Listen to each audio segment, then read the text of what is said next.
7 o'clock, I'd like to call the meeting to order. Invite everyone to please rise and join us in the Pledge of Allegiance. I pledge allegiance to the flag of the United States of America and to the republic for which it stands, one nation, under God, indivisible, with liberty and justice for all. Kathy, would you call the roll, please? Jim Dombeck. Here. Steve Nelson. Here. James Shiloh. Here. Jolene Davy. Here. Michael DeVito. Here. Eric Jones. Present. Kristen Wren. Here.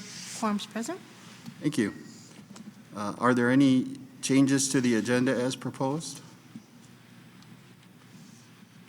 There has been a request to take off item 6.02, the solar panel discussion. I understand there's some further information that we need to obtain before we can really have a good discussion, so we'll just remove that from the agenda. Any other changes? Is there a motion to approve the agenda as amended? So moved. Second? Moved and seconded. Roll call. Well, all in favor say aye. Aye. Opposed? Motion carries. Next item then is the consent agenda. Is there a motion to approve the consent agenda as proposed? So moved. Second. Moved and seconded. Roll call. Nelson.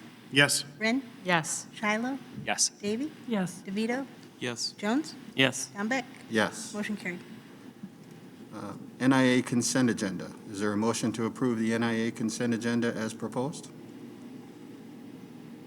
So moved. Second. Moved and seconded. Roll call. Wren. Yes. Shiloh. Yes. Davy. Yes. DeVito. Yes. Jones. Yes. Nelson. Yes. Dombeck. Yes. Motion carried. Next item is audience to visitors. Is there anyone in the audience who wishes to address the board this evening? Okay, we'll move on then to communications, correspondence, informational items. Letters, newsletters, correspondence. Plenty of all those things. Amazing to see how many pieces of legislation have been proposed and how many fields they impact. The curriculum list alone was just overwhelming, and they're all unfunded mandates as far as I could see, except for the bill that said that we can't have unfunded mandates. Dates. But I got a feeling that one's not going to go very pass. far. There's going to be a lot of policy documents coming out of that. Foia requests. There were a number of those. Looked like you were busy, Nicole. There's more Especially that coming, one that was really long. So thanks for doing that. You do that on a regular basis without much appreciation from from us, and we should give you our thanks for doing that. I mean, I know that's got to be a tough job. Suspension reports. Any comments or questions on those? Spring is coming. Yeah, it's going to get longer. It's going to get longer. Committee reports. SEF has a board meeting next Monday evening. We had our grants committee meeting this past Tuesday, so a week ago today. I believe we had 5 or 6 grants. So as of the last board meeting, we had none submitted, and I think we had 5 or 6 as of last Tuesday. So I believe they're all going forward for at least discussion at the grants meeting, 7 o'clock next Monday. So, and we have money to give out. We'll look forward to seeing or hearing how that goes. Eric and I met with the Finance Committee. We talked about all things budget. They attached the presentation to board docs. Just to hit some highlights, all of the ESSER money's been used except for about $25,000, which sounds like it's mostly going to be used for more masks. That's just for the first ESSER tranche of the 3. Right, but the rest has been, like ESSER 3 has been set aside to pay for math interventionists. ESSER 2 has been set aside to finish perhaps air conditioning at the high school and some ionizers for our current ventilation systems.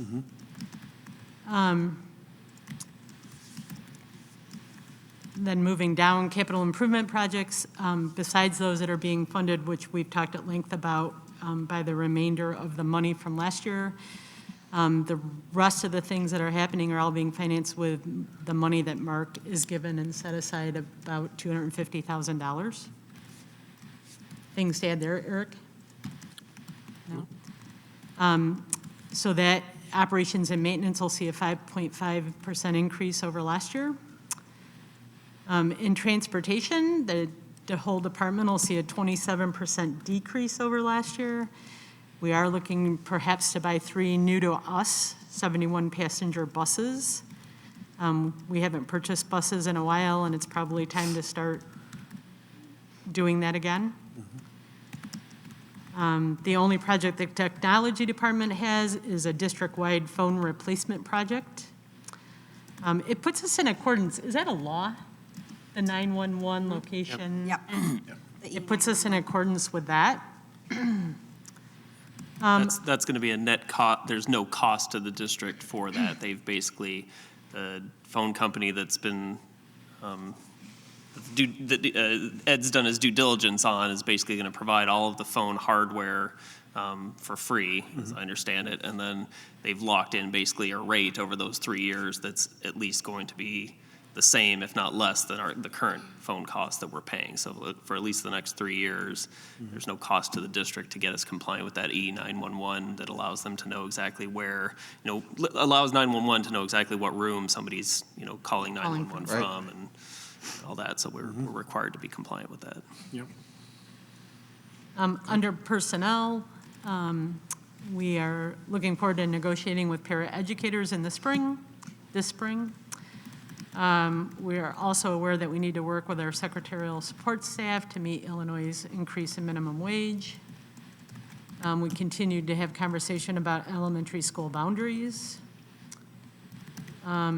In regards to retirements, we spent a lot of time having conversation about perhaps opportunities that may present the district to kind of rethink and reimagine those positions and those areas in our district.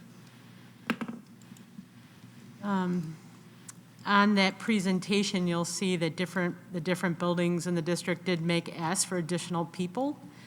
I asked Nick and Nicole, and I think Eric agreed with this, to leave those positions on the presentation for you to see.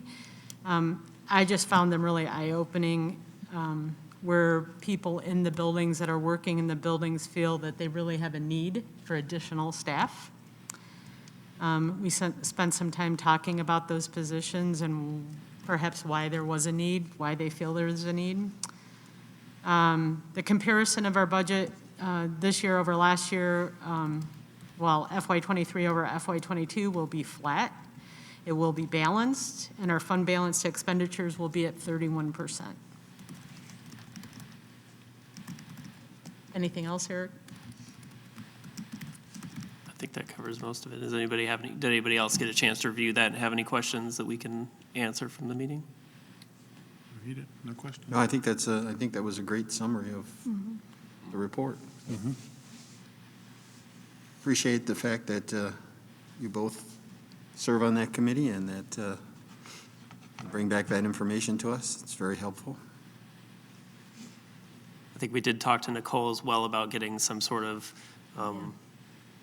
financial projection out on the website too that would be a little bit more public facing, but in a, I don't want to say dumbed down, but in a more simplified version that would be more easily understood by the public, just as far as what our projections look like from a budgetary standpoint for over the next several years, along with assumptions on tax revenue and things like that, just to help people understand who don't want to dive into however many pages our CAFR is and aren't necessarily here at the meeting every year when we cover it multiple times really throughout the year, what our budgetary process is and what revenue looks like and everything, but putting something publicly facing on our website that people could go to would be nice. Yeah, agreed. That's a great idea. Yep. Anything else for committee reports? Next item then is Assistant Superintendent for Business Services report. audit. Okay. So tonight, I've combined a couple different things into the FY21 audit report. I know we've had on our agenda for the last couple of years just to kind of look at our auditors in general. And so I put together a couple slides tonight, just informational slides, and then I'll answer any questions that you guys have, but I thought this would be the appropriate time to talk about this. So I'm not going to read through these first 3 slides here, but I just put on here, this is what you would see typically in a representation letter that you sign with your auditor every year. It's fairly similar regardless of what auditor that you use, just because school district auditors themselves have certain guidelines that they have to follow, and they all need to follow it. So just the one thing I will point out that, you know, we as a school district, and actually just as a business in general, we do have to follow the generally accepted accounting principles. And so all auditors have to follow that when they are looking at our books. Just to highlight a couple other things that they look at, our auditors also go through all of our revenues, our expenditures, our transfers, any debt that we have, capital improvement projects. Again, those are just similar things that any auditor is going to look at from the outside. So really, what it comes down to is the relationship that you have with your auditor and what's the price that you're going to pay. So what I did is I reached out to some of my colleagues in some neighboring districts and just took a look at what Sycamore pays versus what some of the other districts pay. You'll see that 4 out of the 6 of the people I surveyed, we do use what used to be Klein Hall, but then they sold off to Whipley. So they are pretty used around here. And also the price that you'll see there reflects what school districts do on top of just their basic audit. So school districts are required to have just a basic audit done, but then you can go into the next category and do a CAFR, or Comprehensive Annual Financial Report. School districts are not required to do that. That's something that we've chosen to do as a district because we are then nationally recognized through ASBO International. And we've received the Certificate of Excellence Award over the last, I think we're pushing 20 years now, which is great for our district because the CAFR is a transparency tool that we use for our community to hopefully read through. I know it's 190 pages long, so it's really long, but I'm always available for questions, and so if anyone needs any help, you know, deciphering that document, I'm more than happy to help them out. So again, just kind of surveyed where we're at and what we pay for our services.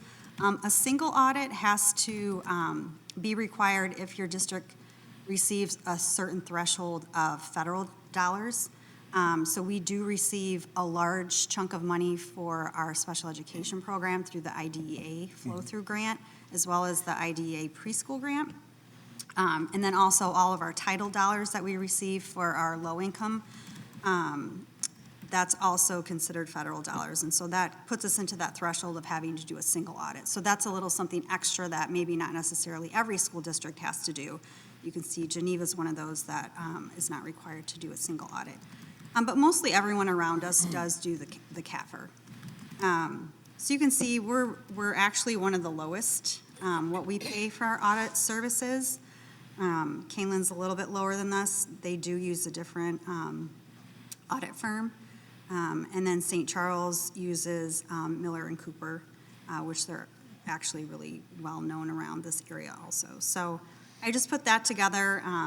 If the board has any questions or if it's something that you want to further talk about in another discussion, I'd be happy to do. Is the price going to fluctuate because of the size of the district or its population, or? Not necessarily, just because the work itself is still the same. I guess maybe if your budget's a little bit bigger, I don't think that necessarily causes more work for them to look at. They might have to maybe pull some more transactions just based on the size of your budget. But I think I don't know why the numbers are a little different in each of the school districts. It might just be something that we've locked in. We might have been with what used to be Klein Hall for a lot longer, so maybe we locked in a lower rate. Some of these people might have joined Whipfly when they had already bought out Klein Hall or something like that, so maybe that's why the rates are a little bit different. Do you get the sense that these districts that you have listed here change their auditor on a regular basis? So that's actually something I asked, because I know that's something obviously we've not done here because we've been with Klein Hall or Whipfly since I've been here, so for the last 13 years now. I know with the exception of Canelan, which Canelan I think used to be with Klein Hall, they did do an RFP 3 years ago, and they've switched to Lauterbach and Amen. And then also, I think, I want to say St. Charles is maybe in year 2 with Miller and Cooper. So I'm not sure who they were with before that, but I would say usually, unless you're not happy with the relationship you have with your auditor, or if you feel like you're not getting the best price for your services, then I think that would then dictate whether or not you're going to go out for an RFP to do that. But I would say if you're happy and your auditor knows your district, again, they're looking at the same things. Every auditor's looking at the same thing. It's just if they know your district and they know how your financial software works, I think districts typically stay with their auditor. So that'd be something the board would make a decision on if that's something you want to look at in the future. But I would tell you, I'm very happy with them. Like I said, I've worked with them my entire career here. They know our books, they know how we keep things. So that's just my perspective.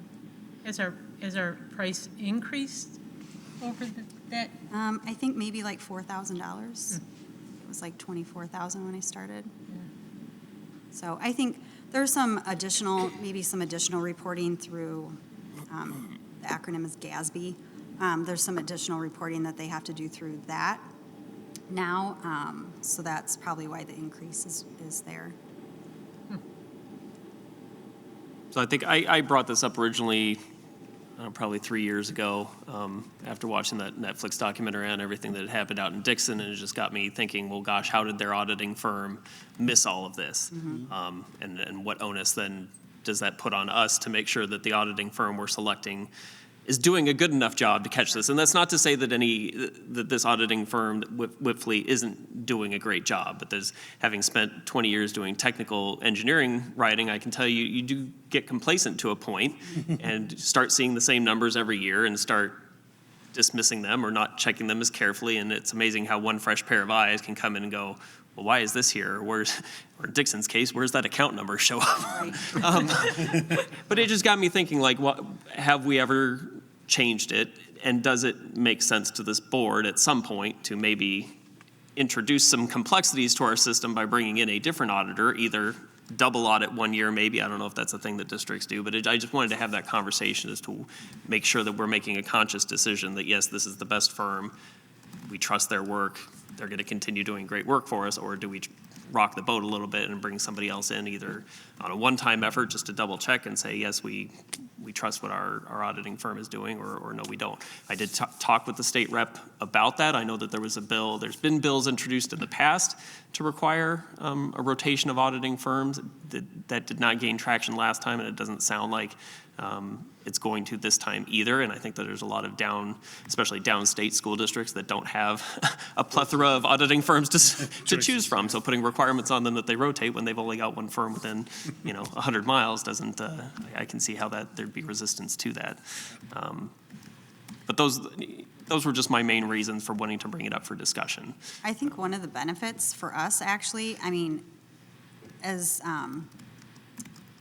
not disappointing is not the right word, but when Klein Hall was bought out by Whipfly, that's actually a benefit to us because now they're overseen by a corporate office with a lot bigger internal quality control group that they're not the ones that are boots on the ground in our offices. So there actually is a fresh set of eyes, I guess I would say, looking at our books and maybe a more rigorous process of their internal control process that they have to go through. So I think that it might be a benefit for us that we are now with a larger firm. So Does the team that does the audit, does their composition change at all? Do they rotate Yes. lead auditors? Yes, I will tell you, besides the partner that comes out every year, they have usually interns that are helping them out, and then maybe one or two consistent people, but they're not even consistent. I think it's such an entry-level position that those people come and work for a couple years, and then they're moving up the ranks. And so I would say, yes, there are fresh faces every single year. Okay, I mean, that makes me feel a bit better Yeah. about the process then. I know like publicly traded companies have to change lead auditor. They don't have to change companies, but they have to rotate a fresh, lead auditor in there like every 5 years. So just knowing at least that there's different eyes coming in as part of the process does help me feel better about it.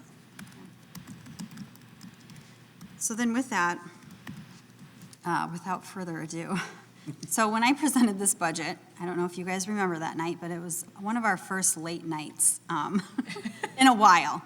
And I will tell you, in the 13 years I've been doing this job, I did not feel very confident presenting this budget because it was a deficit budget. And we had just gotten out of that, and I think I was having a little PTSD from it. So, but there were so many unknowns at that point. So I think the board understood where we were at, knowing that hopefully we would end the year better than what we had anticipated. So I had presented a deficit budget of about $760,000. But our actual budget, and I took out the 2021 bond sale monies just because I feel like those are over here, those are separate. We did have a balanced budget. 22,000, let me see, I could probably turn this to you guys. Ralph, can you hit refresh on that for me? Oh.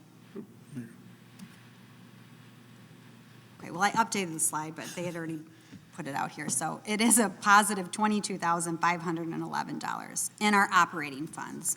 So that would be our ed fund, O&M, transportation, and working cash funds. So those funds combined.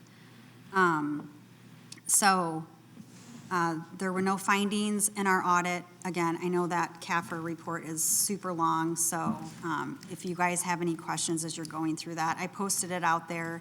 I used to give you guys hard copies. I'm sure those were all read. But if you guys would like a hard copy, I can get you one of those also. Did recycle a few this year. Yeah. I love reading it. It's cute. So, yeah, I can bring you guys copies if you want me to do it. I can do it at the next meeting, so I'll bring a couple, at least, for those of you that would like I one. think that would be a good idea. A little bit of a nerd that way. Yeah. Nicole, can you just comment broadly?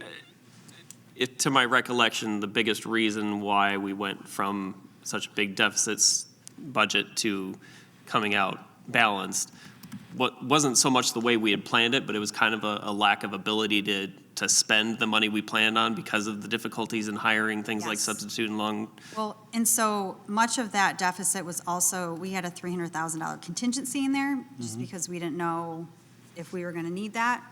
So we didn't spend any of that money. So right there, that goes out the door. We also had, Nick, I don't know if you can, how many open positions that we had. I mean, I know we had at least 20 para positions open alone. Right, because we Bus- budget for those positions to be Yes. filled, and then Bus when you've driver got. positions, yes. So, yeah, most of it would be salary and benefits that we had planned for those staff that just weren't hired. And maybe being super conservative with revenues, just because we didn't know if we were going to get all that money. So, yeah, that's really where the difference is. So I guess then, does that surplus, or, well, let's just call it balance, did the ESSER factor into that? I mean, does that 200-some thousand of ESSER funds help make this balance, or is that a? No, so that, it's just flow through, so it's Okay. expenditures on our books, and then it's revenue coming in. So it's really just a wash.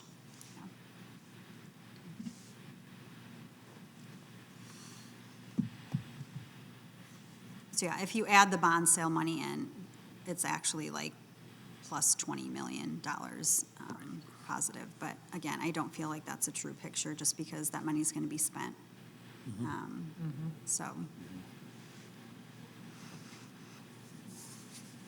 Any other questions for me? I appreciate your conservative approach in bringing a balanced budget back because I too have PTSD. Yes. I think we all do. That's all that I have then. Is there anything that you need from us then tonight with regard to? So we do have it on the agenda, just to vote. Yes. Just so we have that marked. So I would ask for the board to approve the audit. Is there a motion to approve the audit as presented? Motion. Second? Okay. Moved and seconded. Any discussion? Further discussion? Roll call? Shiloh, Yes. Davy, Yes. DeVito, Yes. Jones, Yes. Nelson, Yes? Wren, Yes. Dombeck. Yes. Motion carried. Thank you, Nicole. Next item then is the superintendent's report.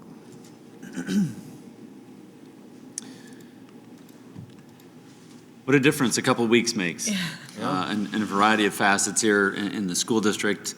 One of the hot topics 2 weeks ago was the mandatory masks that were required at the time.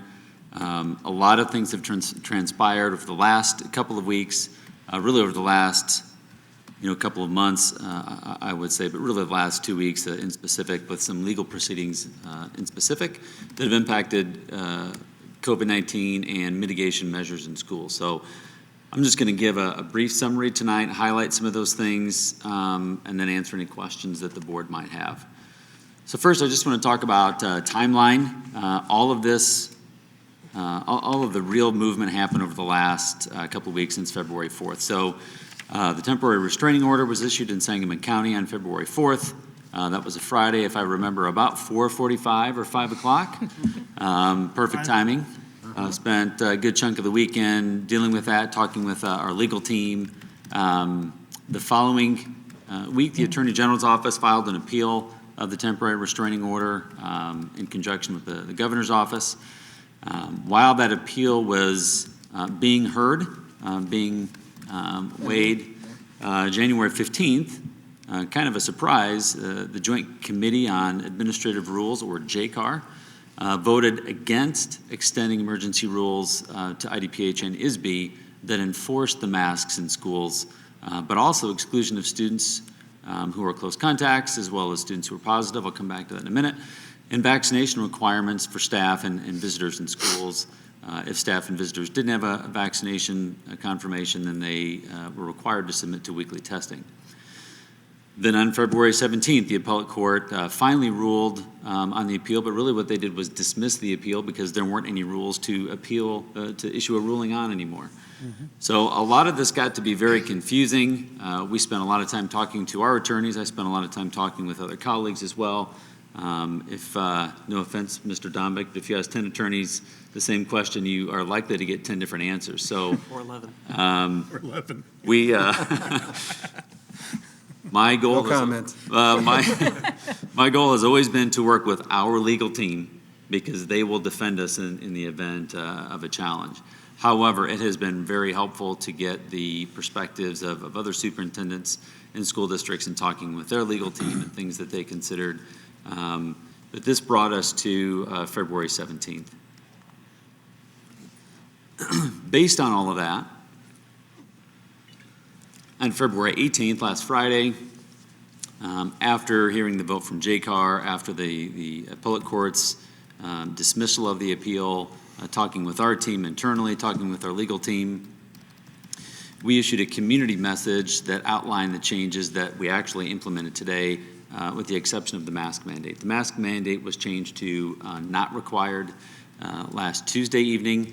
That was a hot topic, and because there was a focus on that, and because the ruling was pretty clear, we made that change immediately. I do apologize to the board as well as to the community that message came out very late. But because it was a hot topic and we'd gotten there was a lot of concern in schools about the impact of that decision and what was going to happen the next day. And just in an effort to respond to that, we sent that message out on last Tuesday night. On the 18th, however, last Friday, we sent out a community message that outlined some of the other changes. We are no longer excluding students who are close contacts, individuals who are close contacts. We're no longer contact tracing. We are, however, and I want to be very clear about this, still excluding students who test positive for COVID. So if there's a confirmed case, we're still following the CDC guidance. Those students are excluded for 5 days. They're welcome to come back on day 6. If their symptoms are improving and they don't have a fever, we recommend that they wear a mask, but that's not required either days 6 through 10. We are no longer asking staff or visitors to confirm vaccination testing or vaccinations. We're also not asking staff to show us evidence of weekly testing. We are looking forward to getting visitors back in our schools. We've not been able to do that quite yet. That comes with some other moving parts that we need to talk through just a little bit further. We actually have an administrative meeting tomorrow, and we'll follow up with any conversation necessary. But as soon as we kind of come to some decisions on that, then we'll also inform the community when that's going to change, and we'll welcome visitors back in school. When visitors are welcome back in school, they will not be required to show proof of vaccination, nor will they be required to show us proof of weekly testing. Also on Friday, for one more legal twist, the governor's office announced that he would seek an appeal of the appellate court's decision to the Illinois Supreme Court. I don't know, and maybe Jim, you do know this, I don't know if that's actually been filed at this point. I knew that he announced that he was going to seek that, but I don't know that that's been actually filed yet. So we'll continue to monitor that. As a result of all of those legal proceedings, decisions, votes, dismissals, things were changed because IDPH and ISBE do not have the authority to enforce those executive orders any longer. The executive orders are still in place, but there was authority to enforce those through IDPH and ISBE up until last week. That was the impetus to change everything in our schools and a lot of schools around the state. Changes to the protocols have been made, due to changes in rules that govern the Illinois schools. We will review any further appeals, rulings, or decisions that impact our protocols. And one thing that I'd like to highlight, and this is really important, I am very glad that we have local choice back and can make some of these decisions based on our local data for our schools and for our students. However, while the legal proceedings have progressed, our health data have improved locally, regionally, and across our state. If for some reason things tank, we'll do what we've done throughout the pandemic, which is to monitor that, review any rules that may be changing, our health data that may be changing, and we will still continue to do what's best for our students and our staff. I hope that we continue to have local control over those decisions, but we are not out of the pandemic quite yet. That's something that we still need to monitor. However, because things have progressed from a health standpoint in a positive direction, I do want to highlight some data. This comes from the CDC website. This is the most current website that I follow, so this is all CDC data as of yesterday. So this is the graph that shows the number of daily cases over a 7-day average, and you can see where we were at in November, almost down to 0. See, that's starting to climb into December and through Christmas, and then after the first of the year, it just kind of exploded, and that's the Omicron surge that we all know happened about that time. If you take out the valley and the peak there, about the middle of February, it's a pretty consistent gradual line down to where we are as of yesterday. So we're not quite down to where we were back in November, but we're right in that area that we were in December prior to the Omicron surge. I would also highlight that the percent change in the total number of cases is down about 8%. During this gradual decrease throughout January and February, that number has been as high as 30% or 25%. So really has come down pretty consistently. The other data I'd like to show is the 7-day percent test positivity. So again, you can see at about the beginning of November where we were at, very low, under 5%. Started to climb a little bit in December and right around Christmas, and then you can see where it shot up right around the first of the year, very quickly. And then we see the same trend with test positivity that we did with test case, or the number of cases, a nice gradual decline that brings us to where we are today. So in addition to the legal proceedings and all the decisions that have happened, one of the things that made the decision a little bit easier is that the health data in our area, in our region, and our state has been very consistently trending in the favorable direction. So just wanted to highlight that as we talk about COVID here tonight. Glad to have local control back in our decision-making. The hope is that we look back at this over the next few weeks, next few months, and realize that this may have been the time where we transitioned from a pandemic to an endemic, but only time will tell. And again, we'll have to continue to monitor local data, work with local and state officials, and as always, do what we can to protect the health and safety of our students, their families, and our staff. So at this time, I would open it up to any questions that the board may have. So what does this all mean for shield testing right now? We are still doing shield testing. It's still optional. We are still providing the rapid testing, which is also optional. Those two pieces will continue to remain in place for the time being. There may be a point where we don't need those any longer, but at this point, we'd still like to offer those to both our students and our staff. They are still continuing to use those, and I think I reported at the end of last week that our test positivity was under 2% in both Shield and the rapid Binax Now testing. So we'll continue to offer those. While it's not necessarily required, it's still an option that a lot of our students and staff are taking advantage of. So we'll continue to do that for a time, and I think we talked at a previous board meeting about really trying to hold on to that until we were sure that we didn't need that any longer. So that's still the plan. Steve, correct me if I'm wrong, but the high school, I was in our Spartan Senate meeting, Tim Carlson shared with me that I believe 168 students are enrolled in shield testing of the 1,360 at the high school. I think that sounds about right, yeah. So 168. Just interesting to see that community support for shield testing. Yeah. Can you comment on maybe any activity you've heard of at the schools as far as if there has been any peer pressure, I guess, to people who are still choosing to wear masks? Are we having any disciplinary issues related to, let's call it, bullying of people in their health decisions? So that's one of the things that we were concerned about. And if you remember going back to last summer when we were talking about making masks optional, I had the same concern. Right. And we communicated then that as we moved in that direction, that was our hope, that the students and staff and adults would respect those decisions. That was part of the community message that went out last Friday. And I'm glad to say that I've not heard of any direct reports of bullying or picking on, those sorts of things. We have 3,600 students, so I'm not naive enough to believe that may not have happened at some point. But by and large, I'm not aware of any of those reports yet at this point. So I'm really glad to share with you that I've not heard anything like that. We'll continue to monitor that. We'll continue to encourage students to respect each other's decisions. Some age groups are a little bit more prone to that kind of behavior. But the great part about the staff that we have is that they're used to that. Whether it's elementary, middle school, or high school, they're used to how students behave and can jump in if they feel like something's off. So we'll continue to monitor that, but at this time, I'm glad to share that I've not heard of any direct reports.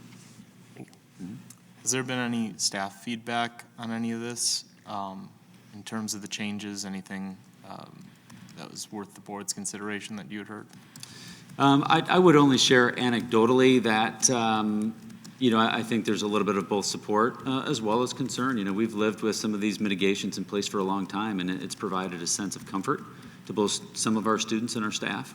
But I think that there's also obviously a population amongst our families, but also we've seen that with students and staff too, who are ready to kind of take that next step and to move to more of an optional personal decision regarding some of the mitigation. So I would say it's kind of mixed.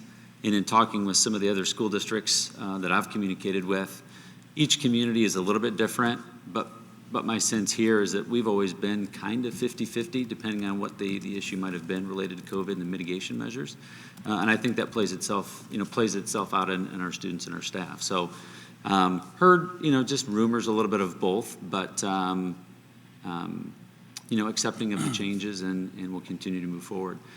I would also share that in some of the conversations with Mr. Reineck and Corey Mock, our head nurse, I won't lie to you, there was some reluctance. We've done this for so long, we're kind of used to this. Are we sure this is right?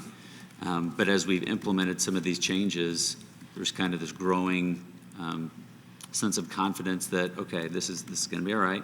This is a change, and like all change, it's kind of hard to deal with at first, but we're moving in the right direction. Yeah.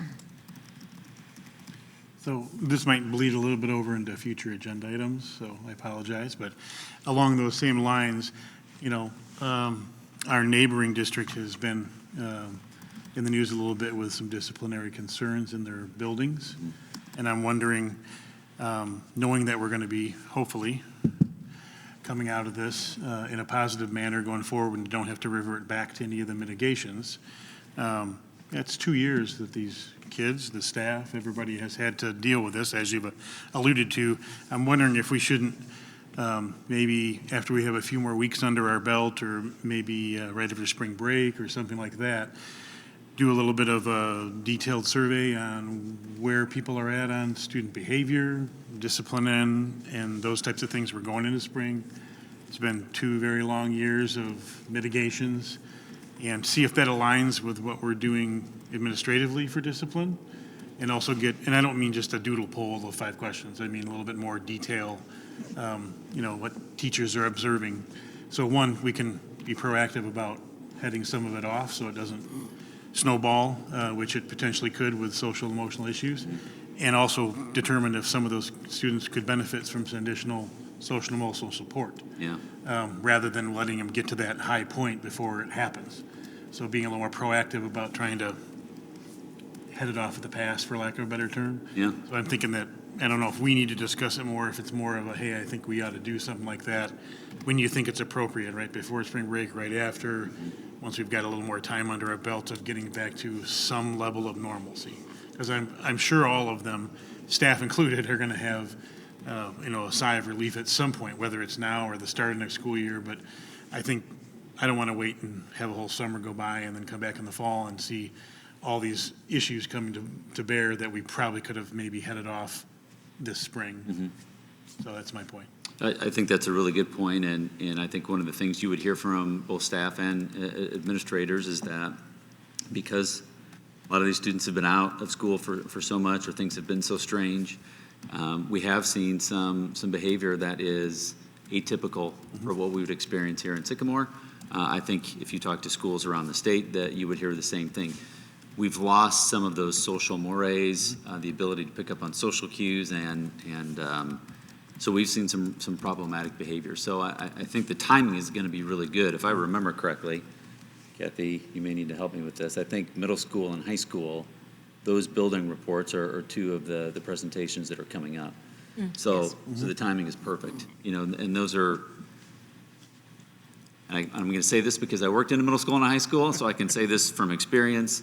Those are where you see some of your bigger disciplinary types of behavior issues. Not that they don't exist at the elementary school, but I think those presentations could be really timely, and those administrators can share a little bit about what they're seeing, how they're reacting to it, and what they've done to support those students and what kind of changes we've seen. Right. But that could also lead to, if we take these additional steps, or if we do something on top of that, maybe it's going to help us end the year on a good note and then start off next year. So, I think a survey is a good idea, but we'll hear from those schools too and see where we go.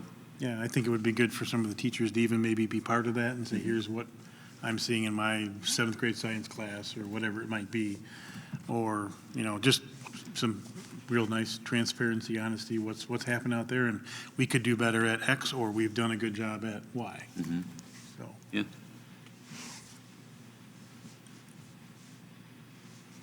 Any other questions for me? Thank you. I think that's it. Next item then would be open discussion and future agenda items. Anything for open discussion, issues, observations, questions? Steve's kind of led us into a future agenda item, so Yeah, I think We'll tackle that. probably going forward, we're going to have more frequent social emotional topics, just because of what everyone's gone through for 2 years. So I would welcome that. Maybe every other meeting, there's at least a social emotional topic or something like that. Well, let's get a start and see, and then based on what we ascertain from those comments, then maybe we can decide how to go forward. Yeah. Yep. Other future agenda items? Is there a motion to go into executive session for the consideration of matters related to the appointment, employment, discipline, or dismissal of personnel, negotiations, and imminent litigation? So moved?